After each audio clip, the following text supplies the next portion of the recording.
So Anisha, your single is out today. Could you tell us a little bit about it? Absolutely. So our single is actually called "Call on You," and it was a beautiful song that Saoirse composed there a couple of months back. And I think it has a really strong message in it, and it's just something that got us through COVID. And I think that's what she had in mind when she was writing the song, was something that could kind of bring people together and give them something to kind of look forward to and be hopeful about during this whole chaotic period, I suppose. And Saoirse, Anisha just mentioned there, you wrote the song. So what was it that gave you the inspiration to write Well, it? the thing is, I wrote the song, and every time I'm writing stuff, I always make sure to keep the girls in mind because we always share the same experiences because we are from the same house and usually and we're in the same job and stuff. So we usually go. No, we don't. So everything was kind of gone through. So I don't actually like saying that I personally wrote the song. I think all of us very much had an input on this. Firstly, is what I want to make sure that that's said because it is teamwork. And Nisha and Kira really made the song. I feel if you hear the instrumental, that makes the whole song pop for me. That's my favourite part of it. But the inspiration was definitely the thing about this, and maybe it's a bit necky, but before we went into studio, I think it was like a week beforehand or 2 weeks beforehand, I decided that there something had to be on it for like considering the time we're in with COVID and everything like that. Everybody needs something to lean on and everybody needs something to look forward to. I'm not saying now necessarily it's going to be our single, but I just felt it's the album. But for me, it was the inspiration is just to know that this is a difficult time for everybody, and I think I expressed that for myself anyway, and maybe what myself and the girls were experiencing at the time. So that's kind of where that came from. So Kira, we've talked about the single there, and that's part of the album that's going to be released in a week or two. Could you tell us the name of the album and a little bit about it as well?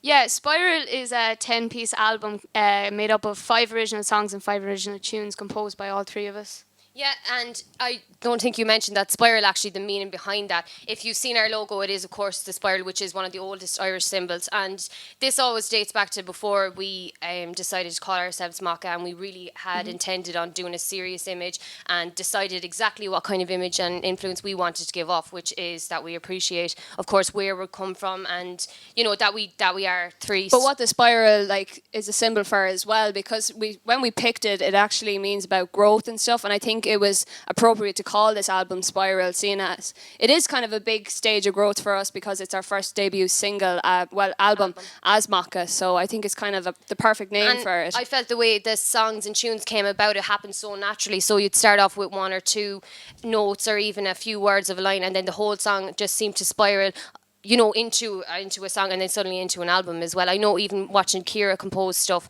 like it just completely grew. You start with an idea, Yeah, and it grew then into itself, didn't it? manifests into something else. And Nisha, obviously over the last number of months you haven't been able to play live concerts in live venues, but you've made up for that by playing Facebook live concerts here at home.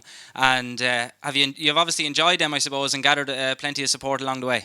Yeah, well, when myself and Saoirse came home from the States in March, we kind of were lost at what we were meant to do for the next while, being as we are full-time musicians. So we were stuck for any ideas, and then because there was no music anywhere, there was nowhere to play, we decided that we'd start doing these live feeds on Facebook. And we had no idea that they'd grow as big as they did, or that we'd even grow our fan base so quickly over such a short period of time. And we got noticed by a lot of people, which is really surprising. A load of names have popped up over the few months, you know, that have taken an interest in the music, and one of them happened to be Irish Music Magazine and Robert Houston, who kindly gave us the cover of the Christmas annual, which was amazing, considering that we were only releasing our album at the time and we were still progressing, you know, through the works of all of that, and we hadn't even had a chance to go to America to play at these festivals, which is definitely... Like, even when we came home in March, we had an idea that we wanted to get into the studio again to record something else, but we really had nothing set in stone. We were kind of writing things or stuff that we already had written,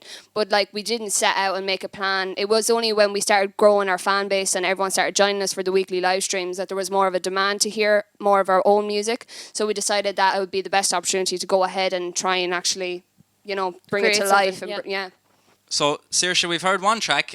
What can people expect from the other tracks on the album? Well, like Kira mentioned earlier on, there is 5 pieces on this which have been composed by all of us. And I don't know if you can imagine, but I don't play a melody instrument. So for me to help the girls compose tunes was quite difficult because I just had to hum everything that I wanted played, which is quite difficult and quite infuriating, I'd say, to be at the least for the girls to work with me on that. But I do find that it's not pure trad, it's not your classical stuff that you're expecting, not to kind of toot our own horns here, but it is a bit of a shake up of what we think we want our music to be heard as in regards to Irish music. There's been a lot of influences. I think there's a big variation between the tunes themselves. Some of them are kind of more like jazz, I suppose, just because we've always been more open to a whole variety of different genres and stuff growing up. As well. Yeah, so we kind of tried to take influences from everything that we've heard over the years and try and make stuff our own. And some of the tunes and songs on this album we've actually kind of half released before, but not completely like officially. I just felt they never found their place and they never proper sound. their proper sound, and they never fully grew. And then I felt in studio, take them down ourselves and build them back up to kind of make them what we wanted them to be. Exactly. I think they finally grew once we got into studio. You know, we elevated them. Yeah, so you should be expecting a lot of good stuff. And we'll give you the final word then, Ciara. Message for the fans. Yeah, we'd just like to say thanks a million to everyone, because we wouldn't have been able to record this album without everyone donating to the Funded and sharing and all your support on the Facebook page, and it really means a lot to us, and we can't wait to share this album with you all. So thank you very much.